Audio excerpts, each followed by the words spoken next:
ഒരിക്കൽ ഫിലിപ്പോസ് നഥനയേലിനെ കൂട്ടിക്കൊണ്ട് യേശു കർത്താവിൻ്റെ അടുക്കലേക്ക് കടന്നു. നഥനയേലിനെ കണ്ടപ്പോൾ യേശു കർത്താവ് ഇങ്ങനെയാണ് പറഞ്ഞത്: ഇവൻ സാക്ഷാൽ ഇസ്രായേലേ, ഇവനിൽ കപടമില്ല. ഈ വാക്ക് കേട്ട നഥനയേൽ കർത്താവിനോട് ചോദിച്ചു, എന്നെ എവിടെ വെച്ച് അറിയാം? കർത്താവിൻ്റെ മറുപടി ഇങ്ങനെയാണ്: നീ അത്തിയുടെ കീഴിൽ ഇരിക്കുമ്പോൾ ഫിലിപ്പോസ് നിന്നെ വിളിക്കുന്നതിന് മുമ്പേ ഞാൻ നിന്നെ അറിഞ്ഞിരിക്കുന്നു. വലിയ കൊടും ചൂടിൽ നമ്മൾ നടക്കുമ്പോൾ ഒരല്പം തണൽ നമുക്ക് ആശ്വാസമായിരിക്കും. അത്തിയുടെ തണൽ ഈ ലോകത്തിൻ്റെ പ്രതിസന്ധിയിലൂടെ നമ്മൾ കടന്നു പോകുമ്പോൾ, ലോകത്തിൻ്റെ ഒറ്റപ്പെടൽ നമ്മൾ അനുഭവിക്കുമ്പോൾ, ലോകത്തിൻ്റെ പ്രയാസം നമ്മൾ അനുഭവിക്കുമ്പോൾ ചില തണലുകൾ നമുക്ക് ആശ്വാസമായിരിക്കും. എന്നാൽ ഈ ആശ്വാസമൊക്കെ താൽക്കാലികമാണ്.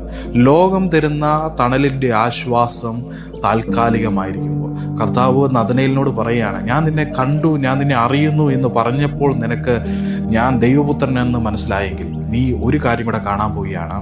സ്വർഗം തുറന്നിരിക്കുന്നതും മനുഷ്യപുത്രന്മാർ സ്വർഗത്തിൻ്റെ കിളിവാതിലൂടെ കയറി ഇറങ്ങുന്നതും നീ കാണുമല്ലോ. എന്നെ കേൾക്കുന്ന എൻ്റെ പ്രിയ സഹോദരങ്ങളെ, ലോകമാവുന്ന അത്തിയുടെ തണൽ ഒരുപക്ഷെ നിനക്ക് ആശ്വാസം തരുമായിരിക്കും.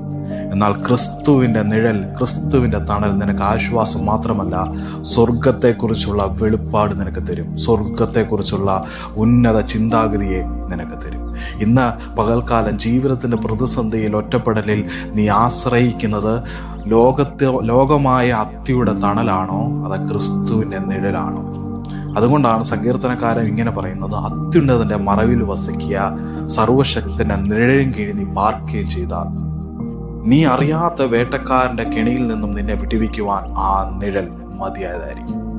നീ കടന്നു പോകുന്ന പ്രതിസന്ധിയിൽ നിന്നെ ചേർത്തണയ്ക്കുവാൻ ആ നിഴൽ മതിയായതായിരിക്കും. നീ ഒറ്റപ്പെടൽ, തള്ളപ്പെടൽ നിന്ന് താഴ്ത്തി കളയുകയാണെങ്കിൽ നിന്നെ ഉയർത്തുവാൻ ആ നിഴൽ മതിയായതാണ്.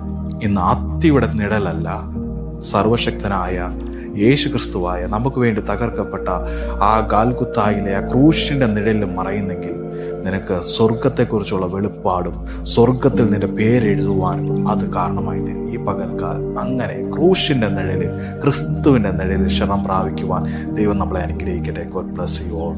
ആമേൻ.